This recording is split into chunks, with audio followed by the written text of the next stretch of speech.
Assalamualaikum warahmatullahi taala wabarakatuh.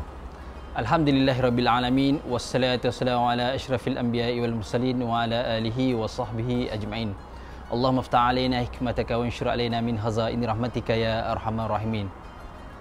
Alhamdulillah, dalam penghujung Ramadan ni kita sana sini, rupanya diam-diam tak diam kita dah akhir Ramadan.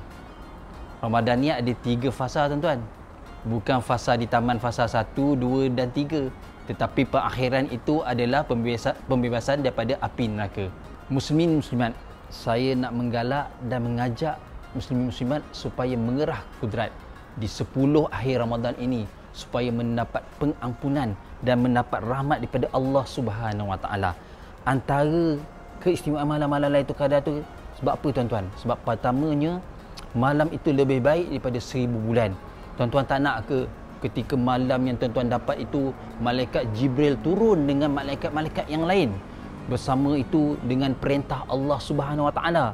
Kemudiannya orang yang menghidupkan malam tersebut akan diampuni dosanya seperti tuan-tuan puan muslim-muslimat yang baru lahir keluar dari perut ibu, yang dimana kalau kita melihat ibu ni ada sifat rahim dia, tapi rahim Allah Subhanahu Wa Taala lagi besar tuan-tuan.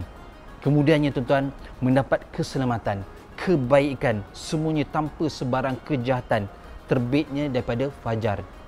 Kenapa tuan-tuan? Sebab kita ni orang yang mukmin diarah dan digalakkan dalam syariatan untuk mengamalkan kebaikan-kebaikan. Antara doa amalan yang diamalkan malam Lailatul Qadar ini tuan-tuan, iaitu Allahumma innaka afun karim wa tuhibbu afwa anna, yang bermaksud ya Allah, sesungguhnya engkau yang maha pengampun dan engkau mencintai orang yang meminta keampunan, maka ampunilah daku ya Allah. Dan selain doa tersebut, amalan-amalan yang tuan-tuan boleh buat atau menggandakan amalan tersebut, yang pertamanya banyakkan membaca Al-Quran. Kerana apa? Pada bulan Ramadan lah Al-Quran itu sebagai salah satu teman rapat kita, seolah-olah kita berdating dengan Al-Quran tersebut. Keduanya berzikir teman, berzikir, beristighfar, berdoa. Kemudian yang ketiga, beriktikaf di masjid. Jangan lupa niat iktikaf tu. Kenapa? Iktikaf adalah salah satu sunnah baginda Rasul sallallahu alaihi wasallam.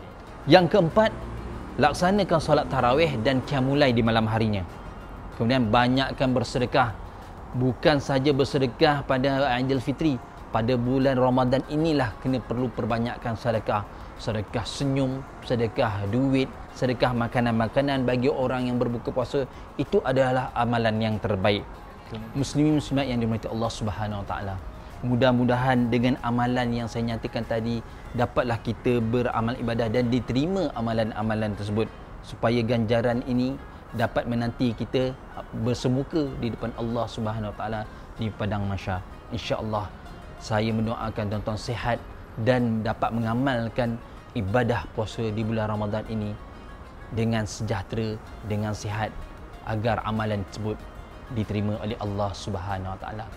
Assalamualaikum warahmatullahi taala wabarakatuh.